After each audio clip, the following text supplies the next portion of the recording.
Greetings, ghouls. Welcome to Deadsville Horror Talk. I'm your host, Ronin James, and to my left, the lovely Steph Infection. Hey, Scream Hearts. Tonight we're going to be talking about the action horror comedy Renfield, starring Nicolas Cage and Nicholas Hoult. Before we do that, we're going to give you a little bit about ourselves. I am director and creator of Deadsville, Ronin James. I am a veteran stuntman and stunt coordinator under the name Jay Green. I've been in things like Guardians of the Galaxy 2 and The Punisher, and I actually have ties to The Punisher in this movie. A little 6 degrees of separation, not even in this movie. No, with like The Punisher. 2. Yeah, so we'll get into that. But yes. I work in the industry a long time, and now I direct Deadsville Rock and Roll Mysteries and produce content, including this show and other fun stuff, along with my partner. Yes. Miss Steph Infection, actress and producer, dance choreographer, Yes. Fearleader, talent. Oh. So last week we actually watched the movie together and then discussed it. Yeah. And this time we did not watch the movie together, and we haven't really even talked about No, I it. kind of like that because I kind of want it to... Have your own... Yeah, because usually we kind of like prep the show before, and we talked about like maybe a couple of things, but I feel like we're both gonna, this is like you guys are going to be joining us on even our first discussion together on this movie. So yes, this is that's the kind first of cool. we've talked about it. Yeah. Usually we'll have dinner before the show and kind of discuss and go over our plan of attack, but yeah, none of that tonight. It's been a busy week, and Yes. we both watched Renfield separately. I actually saw it in the theater when it was in the theater, and now that it's streaming live on Peacock, Yes, Peacock. Steph Live on Infection Peacock. actually... I watched it last night for the first time, so... And I watched it today again for the second time before we did the show, just so I could get a little refresher. I forgot. I didn't watch any of the trailers, and then I went and saw it in the theater, and it totally was not what I expected, like you said. I mean, there's so much action and comedy. I mean, I expected the comedy, but the action, I was not expecting quite the level of fights and fight choreography and parkour and... Yeah, it was like witty action, you know? Yeah, overall. Yeah. The action played into the humor great. All right, but we'll get to that. Yes. First, before we do that, we got to say, make sure that you have subscribed or followed the show here. We do this every week. We try and review the newest movies, either in the theater or streaming, and give you our insight. Yes. But yeah, make sure you give us that follow, ring the bell if you're watching us on YouTube, or if you're listening to us on Spotify or Amazon Podcasts or Apple Podcasts, one of the other podcast sites. Make sure you give us a follow there. Every little bit helps. Yes, please do. Even if it's for a little bit, just give us a listen. Yes, and we also recently started the mailbag. I know, which I was just checking right now because I totally forgot to before the show. And guess what? We had no mail. So, no mail. Well, we just put it out there know. yesterday. So, so in case you were wondering, Yes. if you want to be a part of our show, if you want to shout out, you want to comment, you want to tell us a movie that you want us to see, if you want to comment on a movie that you know we're watching or we've previously watched, or I don't know, ask us a random question, you can email us. So the email address is deadsvillehorrortalk@gmail.com. Subject mailbag. It's very easy. mailbag, M-A-I-L, bag. Yeah. Not M-A-L-E bag. You can send me some MALEs too, though, if you want. Loves her mailbags. Let's get to it, Steph Infection. Before we get into our first takes, and all this will be spoiler free, let's keep in mind, and until we tell you that we are digging deeper and we break into the spoiler zone, you guys can stay tuned. If you haven't watched Renfield yet and are debating whether you should watch it, you will get our rundown and our first takes that will be completely spoiler free here in the next 5-10 minutes before we give you the big warning that spoilers are coming. So, Yes, yeah. give us that synopsis, Steph All right. Infection. So if you don't know, this movie Renfield is in this modern monster tale of Dracula's loyal servant, Renfield. The tortured aide to history's most narcissistic boss is forced to procure his master's prey to do his every bidding, no matter how debased. But now, after centuries of servitude, Renfield is ready to see if there's a life outside the shadow of the Prince of Darkness. If only he can figure out how to end his codependency. Let's jump to our writers, and very interesting stuff with our writers here. We had Ryan Ridley, who is a writer on Rick and Morty. Yes. And he teamed up with Robert Kirkman, who is the writer of The Walking Dead, as well as Invincible, and some other the other Walking Dead Image comic books. I mean, he's a comic book writer originally. Oh, That's yeah, where, you said that, yes. He started, The Walking Dead was a comic book. That was Robert Kirkman's comic book. So, yeah, the writer of The Walking Dead wrote this along with a writer from Rick and Morty. So it makes a lot of sense, like the smart humor that's in here and the kind of social satire that we're given and all. And then there's Ava Tramer, who I'm not familiar with. She did it was like a comedy, I forget, The Trophy Wife or something like that. Okay. I don't know. Some other, but it made sense that it was like Robert Kirkman with this little splash of some comedic writers. Yeah, I have a feeling Ava Tramer's probably responsible for our Awkwafina storyline. She probably, that was probably we can't even get into the cast without him bringing her up. I mean, that was just, yeah, it just felt like these two probably wrote a really funny movie, and then they brought it to Universal. He's just going to blame the female.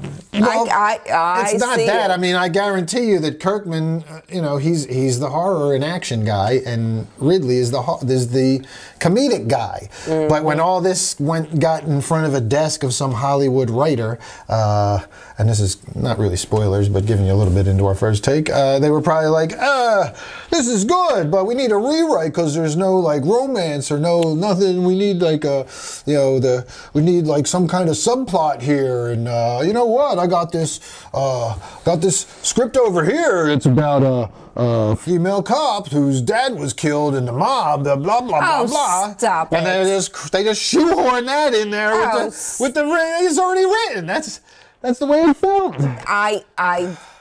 I know that you've been in this business much more, but I did not see it that way. I saw it like, let's do a Gotham comedy, witty, crazy thing, and make it like the cops against the bad guys, and there's one good cop, and all of them are bad. And I don't know. I didn't see it that way.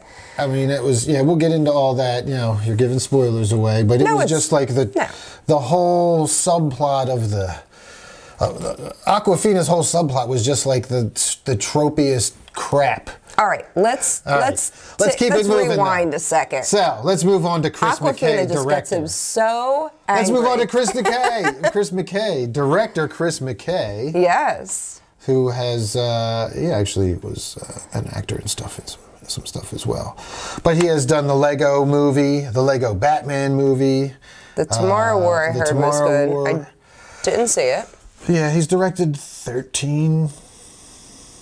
Yeah, he's done some Robot Chicken stuff.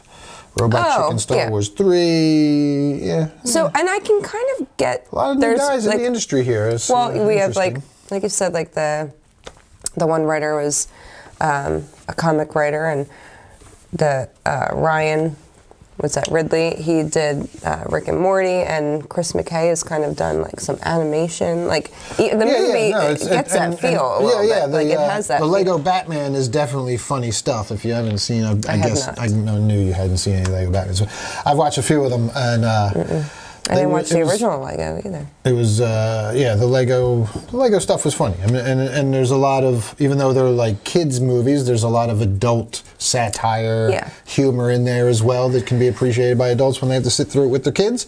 So that was my position, but it was enjoyable. Yeah.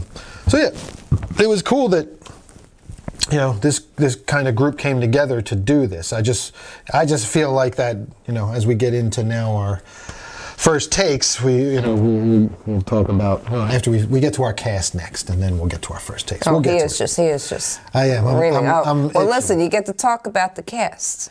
Yes. So let's get to the cast. I mean, how much do we want to gush over Nicolas Cage as Dracula?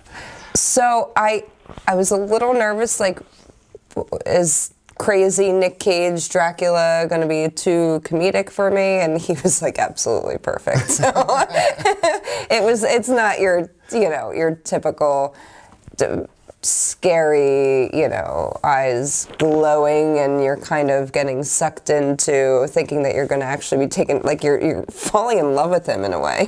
Well, yeah, I mean, but not, I don't know, he was great. Well, I mean, and he plays, I mean, obviously this role is like the whole movie is like a metaphor for codependency and escaping, codependency and a narcissistic partner and, an abusive narcissist as a partner. And he plays it great. He plays it perfectly. I mean, gaslighting at its best. Oh, yeah, he's fantastic. And Nicholas Hoult, absolutely outstanding job as Renfield. He's adorable too. He does, and you could just like this, and not to give too much away, but he at the beginning of the movie he's this like beaten down, just like shell of a human. And as he progresses through the movie, you can see him gaining his confidence and kind of but he does such a great job with embodying that as an actor. Both in dialogue, but also physically. Like you could tell as he's getting more confident, even physically, as stuff is progressing. Yeah, you start standing with your back up straighter. Yep. So and the two of them together, Hoult and Cage. They played off. Awesome, yeah, they played off each other well, very well. Yeah. Just outstanding casting for those two. Little nods, he would say something, and again, not giving anything away. Nicolas Cage as Dracula would say, "Oh, you mean blah blah blah blah blah," and he would say, "Oh, you're twisting my words," and it was, kind of. They would just play back and forth with each other, and then he would somehow talk him into, "Oh, okay, I guess that's what I need to do," Dracula's a master manipulator. Yeah, they played well together, though. That was great. So then the blight on the film, as far as I'm concerned, Awkwafina. I enjoyed her. You just despise her in general. I don't like her. And I don't usually like her in that obnoxious kind of, I think I'm funny, that she usually is in movies. She was not that bad in this one. She wasn't that bad in this one. I will say that. Like usually I can't stand her. Like her whole gimmick, the whole ghetto Asian gimmick doesn't work for me. I don't. And she didn't play that part in this. No, she didn't. But you could still hear her coming out a little bit. My biggest problem with her was that the whole character and that whole subplot of the movie was just crap. It was just so bland and so blah. She was just such a generic character. She's just such a, it was just such a trope, stereotype character that we have seen a million times before. She brought nothing to the table whatsoever other than giving Renfield's character some motivation. That was it. And I found that part even a little not believable. Yeah, I agree. And I don't want to say that, but I was like, really? Because she's this tiny little girl, and she's she was tough. And no offense to small Asian women, because I've watched a lot of martial arts movies. I've dated Asian stunt women, and they can kick some serious ass. Yeah. But Awkwafina ain't kicking no ass. Come on, man. Yeah. We'll get into that later. Yeah, we'll move into that later.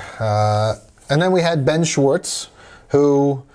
Funny. I like Ben Schwartz. I've seen him in a few things. He plays Teddy Lobo, the mafia. He was probably the most perfect person to play this role because he's just, and this isn't really giving anything away, but he just plays this part I gotta be bigger and badder than I actually am. So it fits so well with where we'll go with when we talk about the movie. Yeah, it fits so well. Yeah, he does, and he's in some scenes right up there with Cage, and the two of them are chewing some scenery. I mean, he's holding his own. It was there's some that one really good scene where they first meet, and it was we'll get to that. But Schwartz does his thing, man. He's a funny actor. He's not given a whole lot. He's a stereotypical mafia guy in this, but he has some funny stuff. I mean, some funny stuff in there at least. And at first I was like, why do we even have a character? And I was like, oh, it just fits so well. His character fits so well, because eventually you see why. Yeah, it all kind of ties together. Other than him, I mean, a lot of these other actors and stuff. His mother, she's been in a bunch of stuff. I can't pronounce her name. Agdashlu. Yeah. Shohreh Agdashlu. She's been in a ton of stuff that I've Bella seen. Francesca Lobo. Like TV shows and stuff. Maybe like, I think she was on House. I can't remember. Very Italian. She has a heavy accent. Very thick accent. She's not Italian. Well, she had a thick Italian. I mean, she's proud to be Middle Italian. Eastern. I don't know.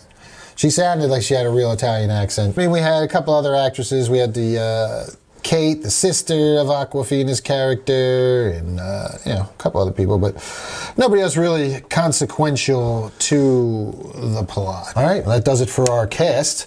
Time for our spoiler-free first takes.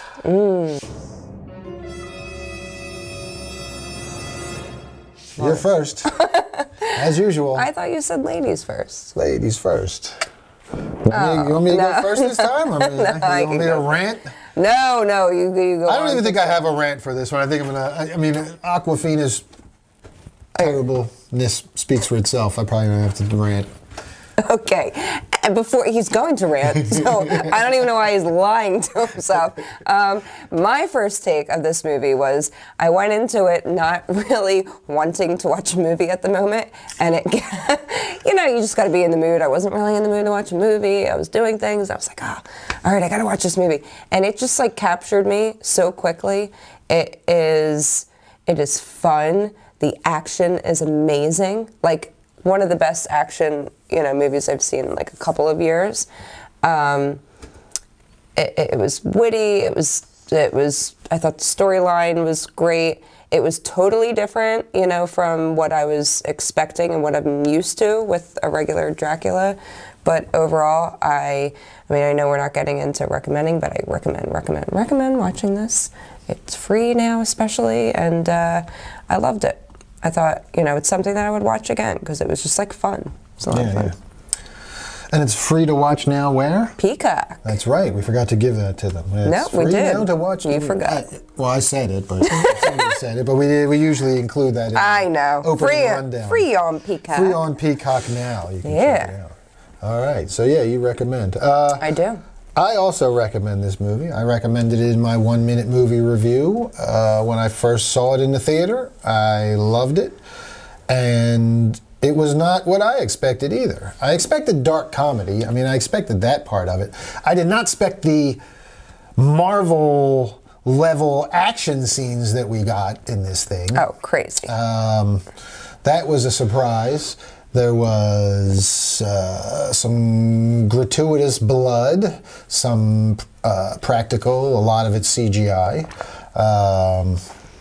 It was a fun movie. Aside from feeling like that whole subplot with Awkwafina's character was kind of shoehorned in just to add, I don't know, some kind of motivation, but I just think it went too deep. I think they could have done some stuff better there. It just was too generic. But the movie itself was a ton of fun, man. Nicolas Cage was amazing. And he's, you read the stories, I'm sure. He's always wanted to play Dracula. He's always wanted to play, he has like a list of characters that he's always wanted to play. Nemo, Superman, and Dracula. Yeah, Dracula was one of them, and he got to play a man, and he does an outstanding job. I mean, it's worth watching for Nicolas Cage's Dracula alone.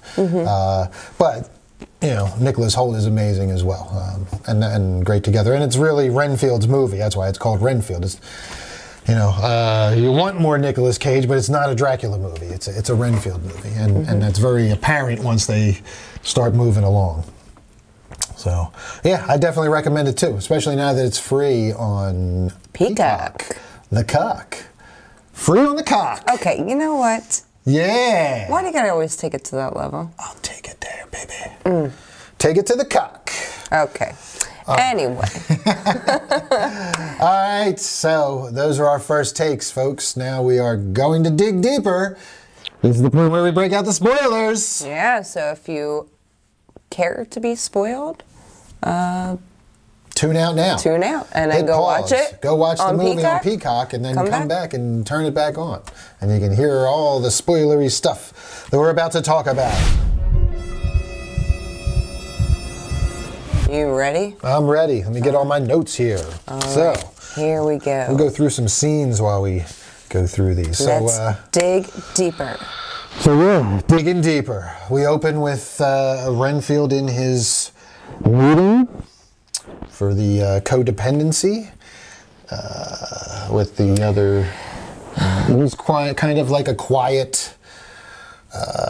He's not a participant. He's more of a spectator here in the meeting, and we kind of get his internal monologue as and we kind of get the whole gist of what's about to what we're in store for. Yeah.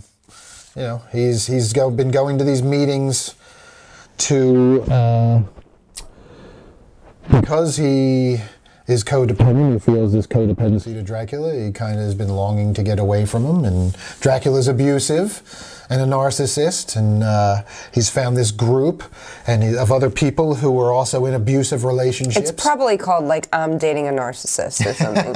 Anonymous. And something like that. But yes, but then we also find out that in addition to being there and actually getting in on the therapy, he's also going and trying to find people taking out victims for his boss. Yes. For Dracula from these bad, abusive people Yes. that he finds through his group. So basically, girl's complaining about her boyfriend, how off he is. He's like, oh, I'll go kill him.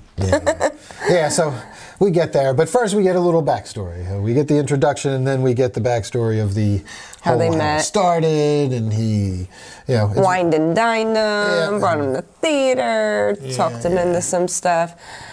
And then, I mean, that whole deep fake with the original Dracula movie, because this is made by Universal, so they were able to use all their old footage, and they took that old footage and they deep faked Cage's face onto Lugosi, and they deep faked Hoult into the Renfield role, and that was cool stuff. It was really cool. I wasn't expecting that either, and the way they worked that all in there. I liked it. Yeah, very cool. Kind of breaking the fourth wall, kind of meta, but at the same time bringing in your, you know, putting Cage's face, using the technology of the day to go back and kind of deep fake that in there. That was really cool. I appreciated that. So then we get the opening fight scene with. Because he's still kind of explaining his job, and he explains like... I'm waiting for you to remind me, because I only watched this once, so... Well, yeah, then you got your notes, I don't have mine. Well, then we have the scene with the hunters coming, and Renfield is sleeping or somewhere, and the hunters are attacking Dracula, and Cage is fighting them off. Oh, the priest. Renfield, come to me, yes. They put him in the circle. So, and yes, they get it. Well, Renfield runs to him. We kind of get the explanation of the bugs and how the bugs play into his powers. How he's given the Dracula blood, and that kind of gives him powers, and et cetera, et cetera. But he also. At that scene, we kind of get another taste of how he is so codependent, and it's kind of comical because he gets put into this, whatever, power circle. Looks like salt on the ground, and he's stuck in it, and he's like, please, please help me. And he's like, oh, why do I always let him talk me into it? One more time. This is the last time. If he ever does it again, then I'm not. The manipulating. I'm not going to do it. So he breaks the circle, so he's free. And then the priest or bishop or whatever is like, we are the last of our kind. You will never see anyone like us again. He was like, oh shit, I didn't see that going that way. So now he has no one to come help him. That's kind of like he's fucked. It's like his last hope could have been these guys, but once again, Dracula manipulated him. Yes, this was it. So that was the. So this was modern time. This was a modern time attack that had just happened. And fun fact, we get a little trivia early here because we're on the scene. The older priest in that one, is an actor named William Ragsdale. Okay. William Ragsdale was Charlie Brewster in the original Fright Night. No, are you serious? Yes, that Get was Charlie out of Brewster. here. You're so cool, Brewster. Wow. Yeah, that was him. That was William Ragsdale, older priest. Charlie Brewster gets a cameo in... How old is he? He's older. He's older, but yeah, that was, I didn't even realize it the first time through. Somebody told me about it after seeing it in the theater, like when I first saw it a couple months ago. Yeah, very cool. Very, very cool that they got William Ragsdale and did a cameo with him, because the original Fright Night movies are classics. Oh my God. Absolute classics. And yeah, vampire movie. That's very nice touch there. Very nice touch. So, yeah, we had that scene, and that scene ends with one of the guys getting a shot off that opens the curtains, and the cage catches on fire, and he goes to the ground, and Renfield puts him out. From the sunlight. Yeah, from the sunlight. Yeah, I'm sorry. Yeah, he shoots off the curtains, sunlight comes through, cage lights on fire. Burns to a crisp. Renfield puts him out, and then we have a really cool prosthetic. Oh, yeah. Prosthetic cage is like, you okay, sir? Master, you okay? No, not really. Yeah. And it's a burnt to a crisp prosthetic, like practical cage, Dracula, shriveled face. It's really great and funny. Like, it was like a 2-second clip, but they must have spent a couple grand making that, because it was like robotics and everything in there. It wasn't like regular CGI. And no, it was not a CGI. This was a practical. This was a practical, crisp, robotic face that was like all charred and sizzling and smoking. It was great. It was very cool. With Nick Cage's voice. Yeah. Yeah. So yeah, that was a great. I mean, there were a lot of set pieces in the action set pieces in this movie, and that one was like the first time. That was the first time we got to see him burst into bats. Oh, yes. That was awesome, man. Yeah. I fucking loved that. That was so cool. Burst into bats, and then the bats were getting, Well, the bats flew over. It was, no. Even before the burn. Before the burn. When he bursts into bats to kind of teleport when he's fighting. He's taking out the... He's taking out all the hunters, and that's what happens. And it's almost like if you've seen like the X-Men movies, where Nightcrawler is teleporting around and taking out armed guards and stuff like that in the scene where he's in the White House. Similar to that, he's like bursting into bats, and you see the bats kind of fly and swarm, and then he reforms and slices down one of the hunters, and as they're taking a shot at him, poof, he turns into bats again. That was a really cool effect. It was cool to see, and that was really like. I feel like a lot of people, they have that image of Dracula just turning into one singular bat. Yeah. But like. It's cooler to think that he's made up of like thousands of bats. That's one of the like goth jokes. Is like, I burst into bats. I'm getting bats and fly away. Like Dracula. I burst into all the time. But yeah, that was a very cool effect. Goths are you talking to that's making jokes? It's not a funny joke. You know what? Goths aren't funny. They're sad. Anyway, we love you all. So yeah, then the opening fight, teleporting bats, he's burned to a crisp, and we kind of jump back to Renfield at the meeting, and he's explaining now how he's got to get the victims to bring back, and now he's kind of like, he's deciding who his victim's going to be, and that's when we get the ska jokes, which I love. Yes. Because there's like the hate when of I ska watched this it, movie I was like, totally. I was like, oh yeah. I don't know if it was Robert Kirkman or the other guy that was hating on ska, but I totally. Somebody clearly enjoys it though, but even us ska lovers, we still make fun of it in a way. It was funny. Yeah. They talk about how the one girl is sharing in the group, and she's like talking about her boyfriend's really abusive, and he loves ska. And the guy behind her was like, I hate that shit! That's you. That's me. That's totally me. The big bearded dude. I hate that shit! Oh. And the other guy's like, isn't that like 99% horns? And she's like, that's a common misconception. And then she's like defending ska. And she's like, who am I? It's totally like... No, it's 99%. Pick it up, pick it up, pick it up.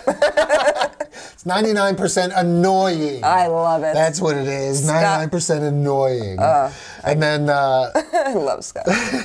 Ska station on yesterday. oh God. Yeah. So yes, ska aside. Well, we're gonna have some more ska. Yeah. Because then we see Renfield as he goes to He's like, I'm gonna kill this person. get his victim, to bring this victim back to Dracula. He's like, oh yeah, drug dealing ska, abusive boyfriend guy. He sounds like a candidate for Dracula's dinner. Let's. So we cut to our next set piece, which was some guys that stole cocaine from somebody else, and they're sitting there and chatting away, talking about these ska punks. Ska punks. No, you don't get the right to call them that. No. They're ska punks. There's a bunch of ska playing. They were listening to the Slackers on Hellcat Records, And what is the one dude's like, this is the best part of the song. I'm like, oh my God. But there's like ska lyrics on the front of the building. They didn't even look like people actually listen to ska, okay? So, all right. So anyway. wait, there's ska lyrics on the front of the building? Yeah. Remember after the fact? No. Yeah. Like, after this fight, after this whole set piece happens, when the cops show up and we meet Awkwafina, her and the partner pull up and it's like graffiti on the front of the thing, and it's like it sounds like some apocalypse. They're like, what is that? Like some kind of like threat? And she's like, I think it's lyrics to a ska song. And her partner's like, ska still exists? Wait, I missed this whole part. Now I gotta go back. I missed that whole part. Yeah, it was fun. Yes, they ripped ska. You gotta go back and watch that again. Yeah. It's maybe after I this. tuned it out. So we gotta back up a little bit. All So right, there we go. So we have the Renfield shows up, and these guys are in their little ska lair talking about. Ska lair. Their ska quarters. And they're talking about how they stole the drugs, and they're kind of nervous that like some hit squad because they stole it from some bad people, blah blah blah. And then Renfield shows up, and and they're like, oh man, you sent here to kill us, man? You sent here? Are you the hitman? Are you the hitman? You the hitman? He's like, I'm friends with, what's the girlfriend's name? Who knows? Some girl. It's the girlfriend. It's Caitlin. He's like, I'm friends with Caitlin. And he's like, friends with Caitlin, and they all start laughing, ha ha ha. And like, Renfield, what are you gonna do? Yeah, and then because Renfield looks pretty dorky, admittedly, but he has just eaten the spider, explained all the spider strength and everything to us. So now, Spidey strength. We get the demonstration of it. Well, insect strength, his Dracula blood powers. I know, I got And in his hand, we kind of pan down and we see he's got a bottle of chloroform and a chloroform. Chlorophyll's in plants. It is. Chloroform. There's your lesson for the day.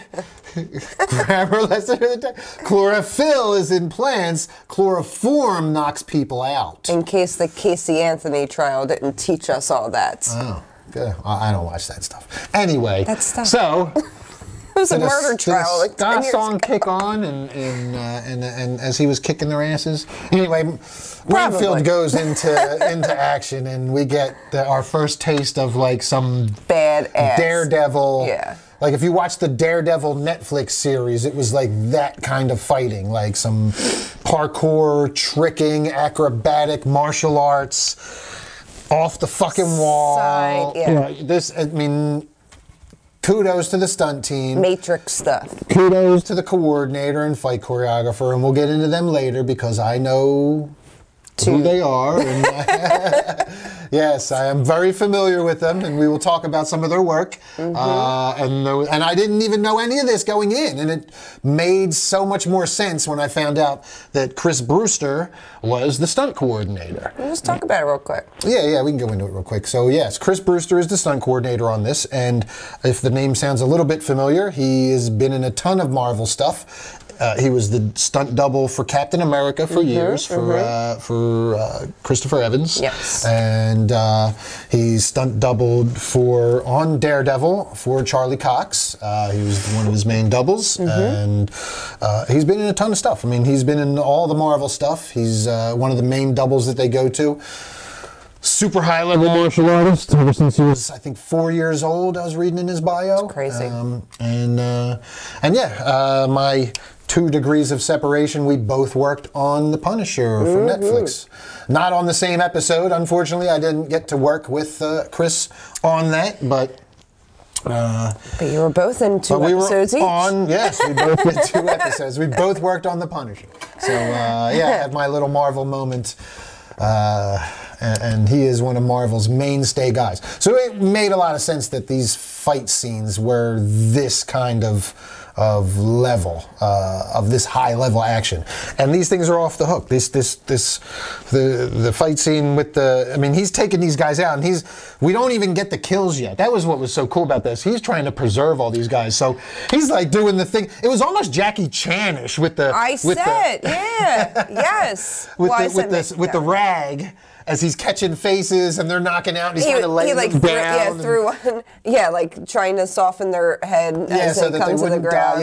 Taking them down to the ground, and because he wants them alive when he brings them back to Dracula. Yeah, because Dracula needs. But then at one point he goes, "Wait, what did you say about a hitman?" It's like the last one that's not knocked out. And this he looked like what are those guys that like? He like behead people with the with the guillotine. Yes, he looked like an executioner. Yeah, huge. Huge. And he had the mask on, and he said something. I don't even know. Yeah, that was Apache Joe.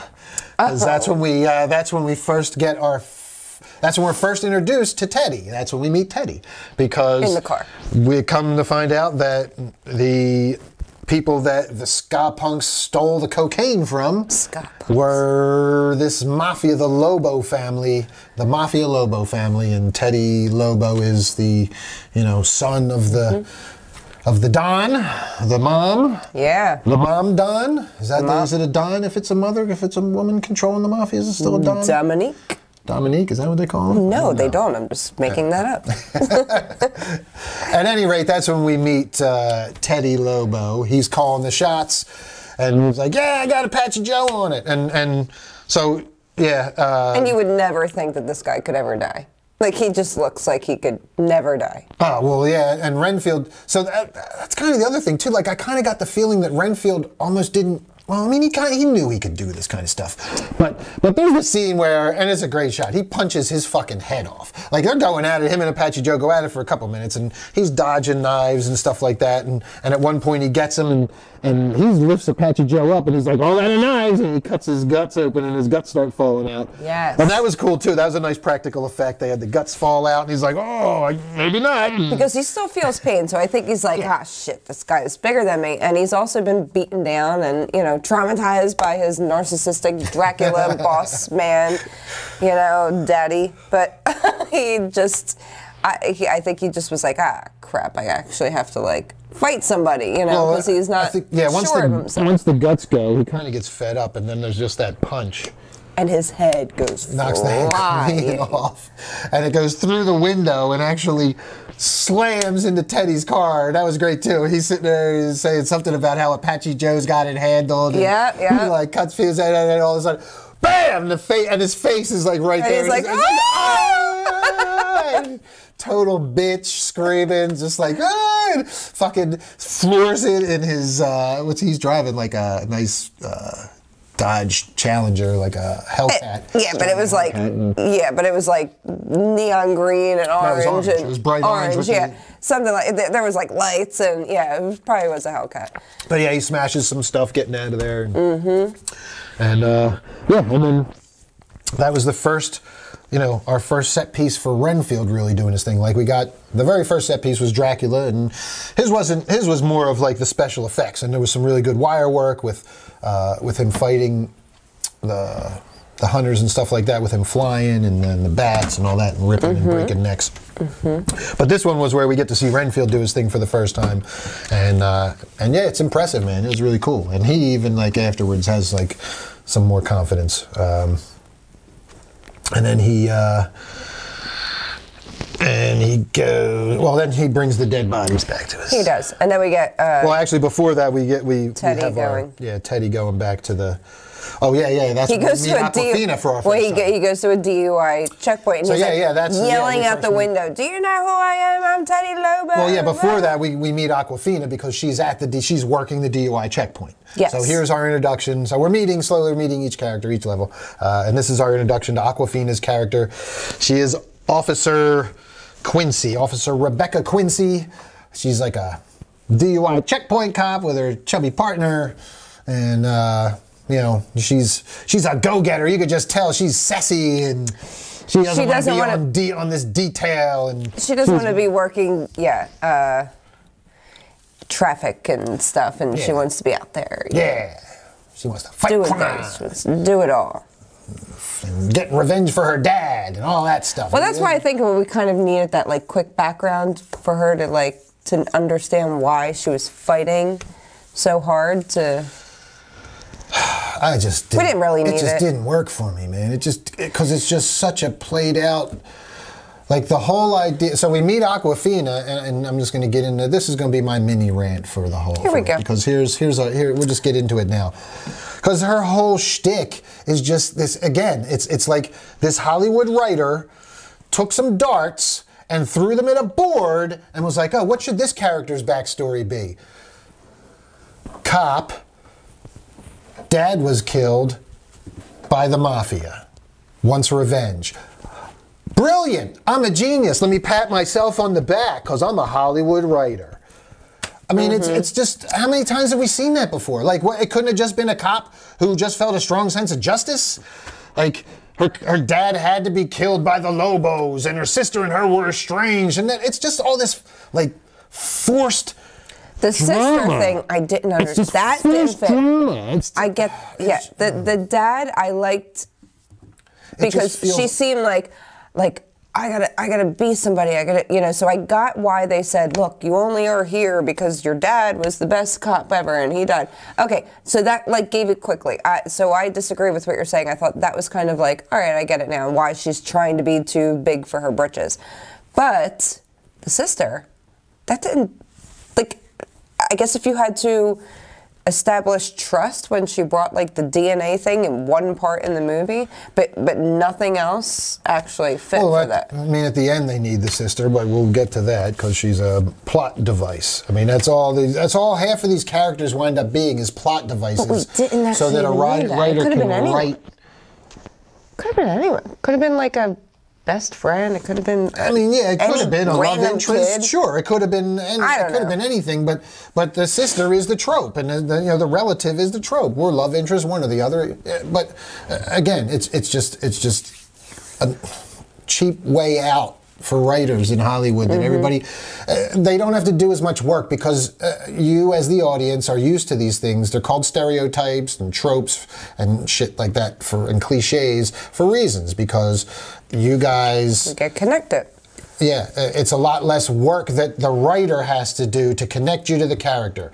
You've seen this character before, so you're already connected to it. So they have to do a lot less work if they just give you some stupid, dumbed-down trope from Hollywood of, Detective Quincy, whose dad was murdered on the job, and she wants revenge.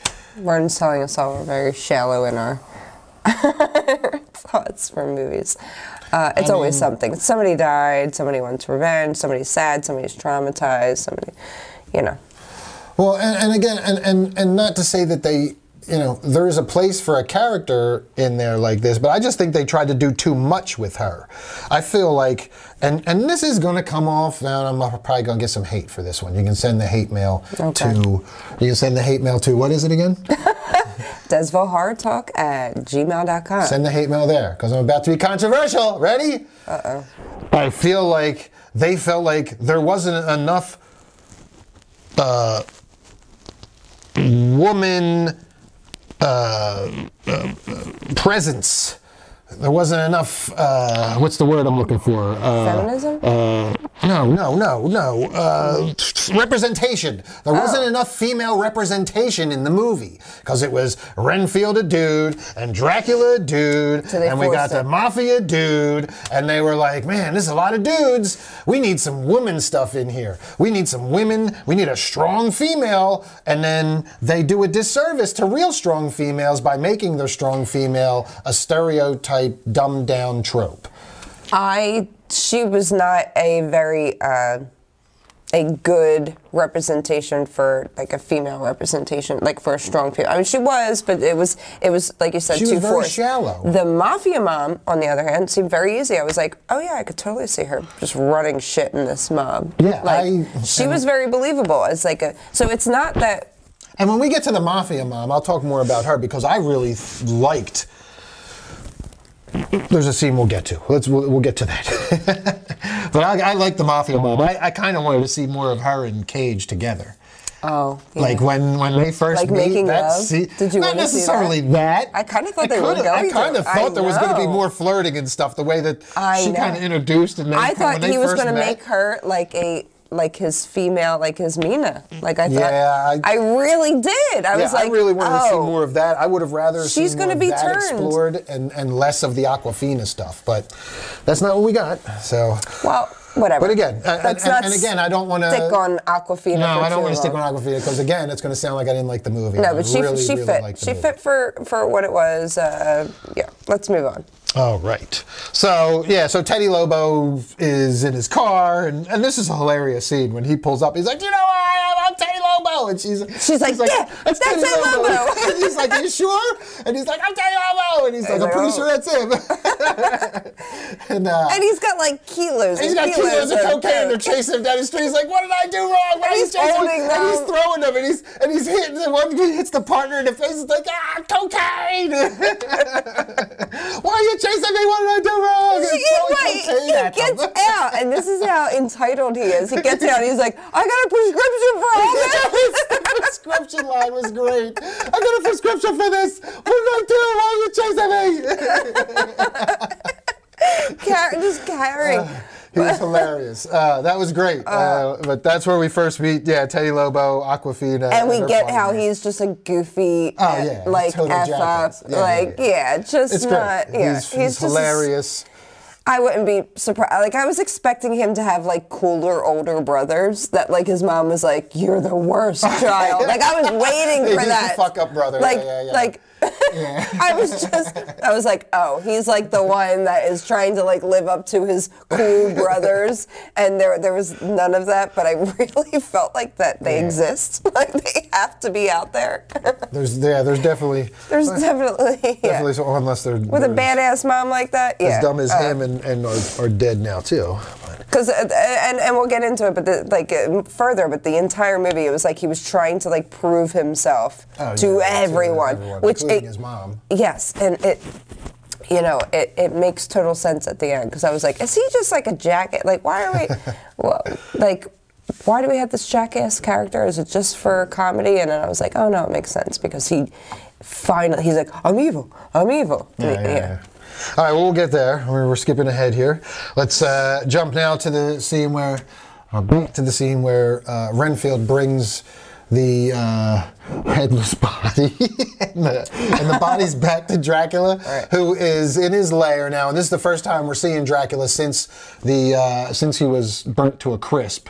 But now he's probably had a couple of feeds. Yeah. So the blood. He explains to us now. Well, first, the prosthetics are amazing on him. This scene with Cage and all this, and the skin hanging off, and he's kind of like sloppy. Now, at one point, though, before this, Renfield does say, he goes, every time, this is what he does, he like feeds on the entire town and causes havoc. Goes overboard, and then we have to move to a different location. So now, and then I have to feed him until he is back to his full strength. Full power. Yep. Full power. that It reaches full power. So they have their little talk, and we kind of get the dynamic and a little more backstory on how this whole thing has gone down through the ages, and We also get how the blood of innocents and good people makes Dracula heal faster, and shitty people not so fast. That's why it's we get that at this and they have the whole thing with, if you could get me one nun or a bus full of cheerleaders. Yes. Just one nun. He's like, one would do it for you, sir, master? One yes, it would allow me to return to my full power. Cut to the next scene. So yeah, the prosthetics were great, and the two of them in the scene together are just great. That's where we really first get the two of them playing off of each other. And they really get to hammer it up. He like bites off the finger one. He's like, what did you bring me? This is trash. This one doesn't even have a head. He's bringing him like scraps because he does not want him to get to his full power. Also, he tries to explain to him at one point, listen, master, this is modern times. It's tough, man. We're going to get caught. Like, you can't just be kidnapping people and eating people. Like, technology and everything else nowadays, it's like, it's different than it used to be. We got to be more careful. And, you know, Dracula doesn't really get out much, so he doesn't get it. He's just like, bring me food. Yeah, he don't care. He's a demanding, narcissistic prick. Yeah, so. I wonder what that's like. You know what? God damn you.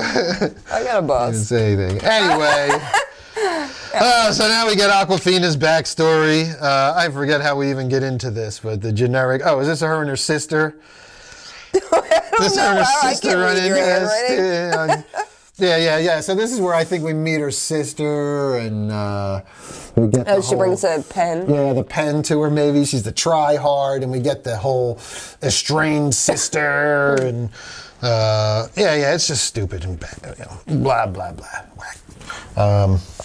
Get to the good part. Yeah, then we jump to the mafia stuff, and we get Teddy and his mom in like the torture room, and he's like telling her about everything. Well, he walks upstairs, and very quickly I knew that this was good. This was different because he's like, he goes to run upstairs in the mansion, and the security guard's like, your mom was seeing. He's like, okay, and he keeps running upstairs, and he's like, downstairs, and he was like, you know, like that gulp, oh shit. And he goes down, and you're like, oh, there's just torture shit everywhere. Torture or S&M or both. It's all the above. But so then he sits, she's basically like, yeah, you're a fuck up. Yeah, that's when the brothers would have came in, that you mentioned. But they go, she gives the whole, she's the boss, and she's been running shit, and she needs to know that he's gonna pick up the slack when she's gone, and continue the family legacy. So we get that kind of, and it's campy fun. He's a ham, she's like super Italian. Woman. It was good casting. I actually really liked the two of them. In the roles.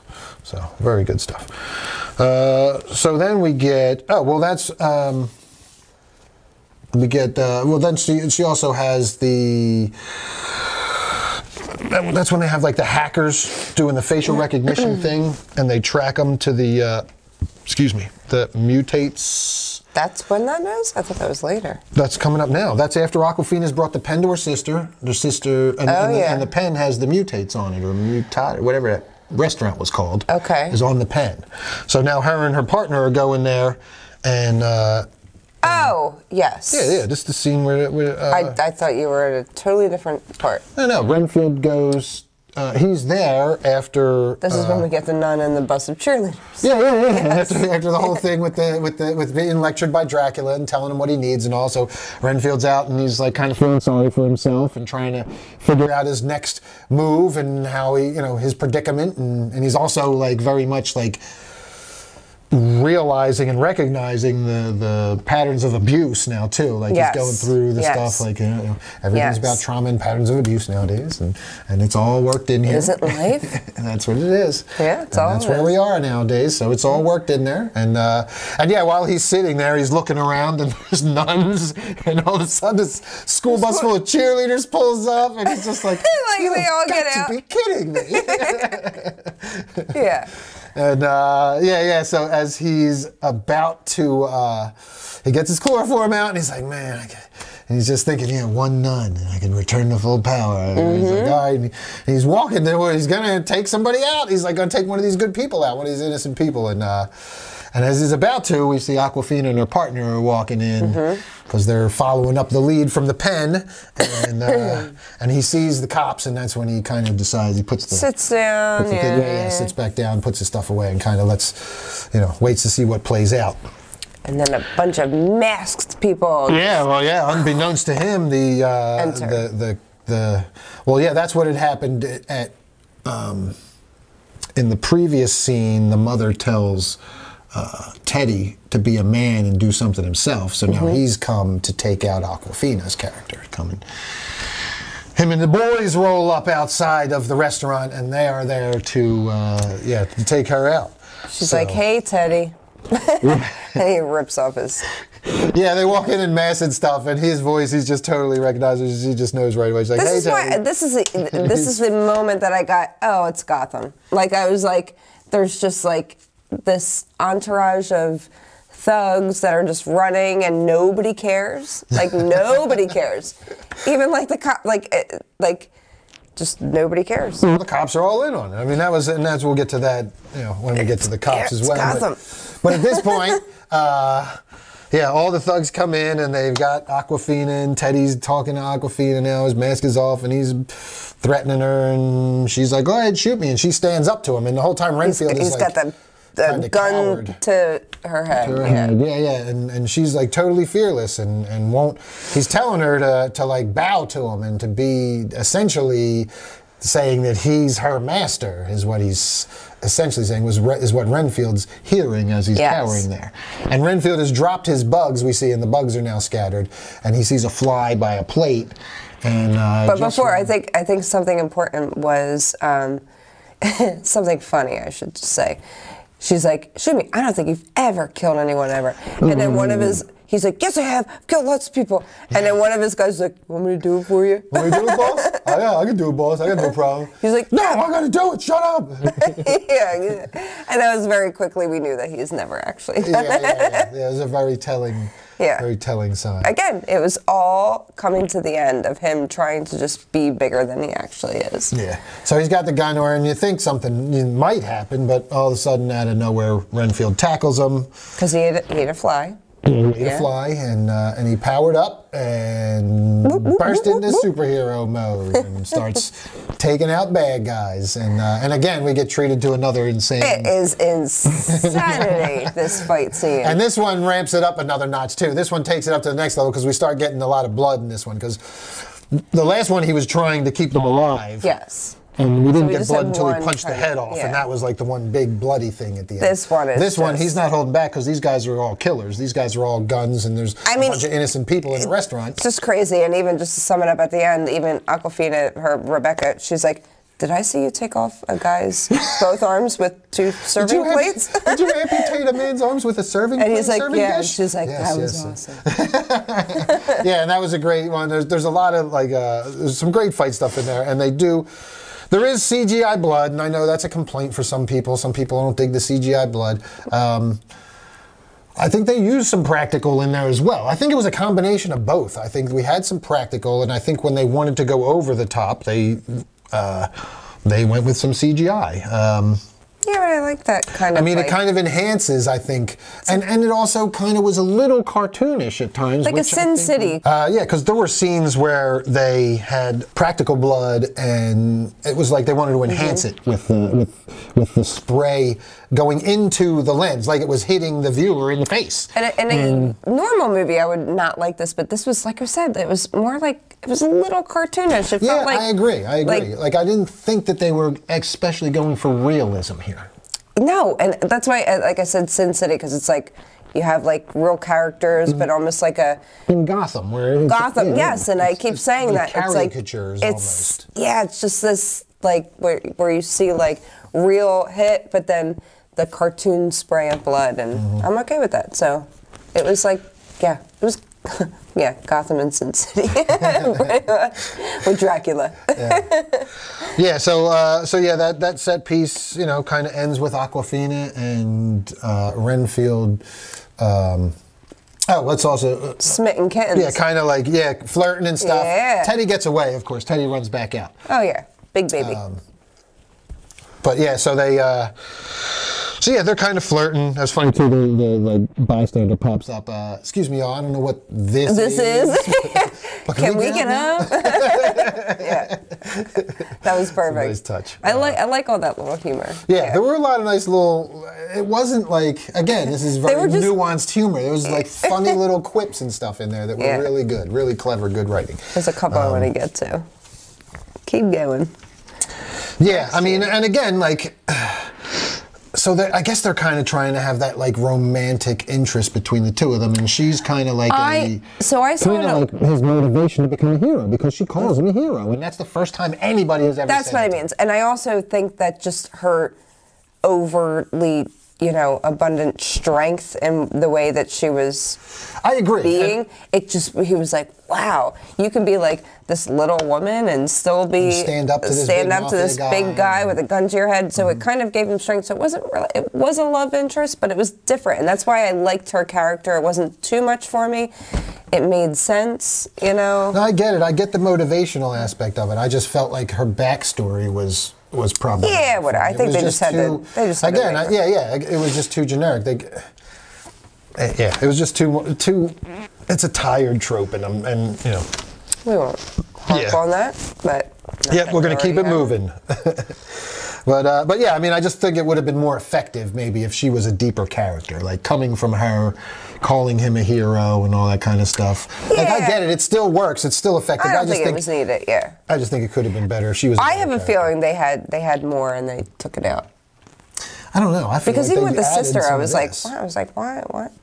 There was no backstory on her? Okay. Yeah, we just get a couple sentences or two about how like Dad was killed and you went blah, blah. I feel like there was probably, at some point, a flashback, something that they took out, something with the sister and her having a falling out. I feel like that exists in some... Maybe. But again, that probably wasn't needed either. It probably didn't move the story along at all. So it was probably cut. All right, so then we get back to, after the fight there, he goes back to Dracula's lair, and at this point, Dracula has got a little more skin now. His complexion's a little better. He's still got like cracks. Yeah. He's still healing, but he's obviously fed on those people that Renfield brought, and now is regenerating some more. And now he is revealing to Renfield his master plan after all these decades. Oh, how adorable was this? For world domination. The world domination plan, and he's got the world domination map, and he goes, I was thinking about what you were saying to me, and this is what, and he totally just does not listen to what Renfield was actually saying. Totally missed Renfield was saying, let's be smart about this. Let's just kill when we have to kill. Let's be right. So we could stay in one area, and I can maybe build a life and do things. And Dracula hears, no, I have to get my followers.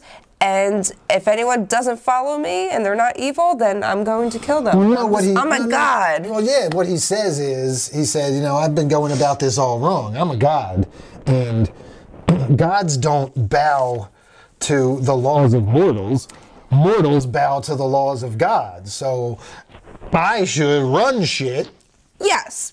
And everybody should be bowing to me because I'm a fucking god. And but world domination map plan, all on the. But his map is world domination, Dracula, and this little tiny sticky note, and Renfield. He goes, see, you're with me. Oh, it was adorable. Yes, that was really good. I loved it. Really good. Dracula, Renfield's world domination. All right, so where are we at? We got the domination. Okay, so then after that, so Renfield has to rush back to the group, and now he wants to talk because now his master's completely lost his shit. He hasn't opened up yet in the group. Everybody else has opened up, but now he's ready because this is it. He keeps interrupting this one girl. She's like, okay. Yeah. She's like, well, fuck me then. Yeah. Yeah. But they're all like, oh yeah, Renfield, and he's talking about Dracula like running his life and people, and everybody's like kind of like making metaphors. Do you think that he could kill you with the snap of the fingers? He's like, yes. Yes. Does he make you feel like and they're using all these metaphors, but he's real. He's literally it's literal stuff that Dracula can do to him with the snap of the finger and stuff, and very good stuff. And then he says, we get the. He's explaining to him about how if he doesn't do his bidding, he won't grow to full power. How Dracula won't grow to, he's telling the therapist, he won't grow to full power. And he's like, I can't believe you used that language, but that is perfect. Yeah. But listen, if he will not grow to full power, yes. And if you cut him off and if you do this, then you will grow to full power. And then Renfield's like, I could grow to full power? It's all grow to full power thing. Yes, you could grow to full power. And he was like, fuck yeah, I can grow to full power. Yeah, so the grow to full power becomes a little running gag. Yes, yeah. But he does, and he was like, basically, and then we have this like montage of kind of like seeing clips of him. Well, a montage Renfield getting a life. Getting a life. That's what I called it, the getting a life montage. Did you? Yeah. Did you write it? Montage Renfield getting a life. I didn't even know that. High five. So he literally, we just see him, he's like, I'm not going back to Dracula. He gets an apartment, he gets a new wardrobe, he's now all preppy looking. Some guy's like, you gotta did you ever hear of a brush? Never have a brush. So then he gets a brush and he brushes his hair, and he's all adorable. And then the one guy's like, you gotta wash those fingernails, and he's like, oh, probably bug juice all in them. And then he's cleaning. So he's getting flowers, and he's got this whole setup of his own apartment. A studio apartment, which he makes very clear later. Yeah. Yes. But he's got his own little life. So yeah. So he gets his apartment, gets his montage together, and then he, with his new outfit and hair combing, goes into the police station to make his statement like a good citizen, where he can go and flirt with Officer Quincy once again. All right, so Renfield gets a life, and then we cut to the police station where Officer Quincy is chastising the entire department, telling them how they're all corrupt. They're all corrupt. I don't care. I'm going to catch them. I'm going to get the Lobos. Yes. Tiny little woman. Rah, rah, rah. Well, she's like, hey, I got all these witnesses. Like Officer Karen. Yeah. But anyway, she's like, blah, blah, blah, blah. And, the cops are all just kind of whatever. And then Renfield pops in, and he's got flowers, and he's like, I'm here to make my statement. And the partner's like, you brought flowers to make your statement? And he's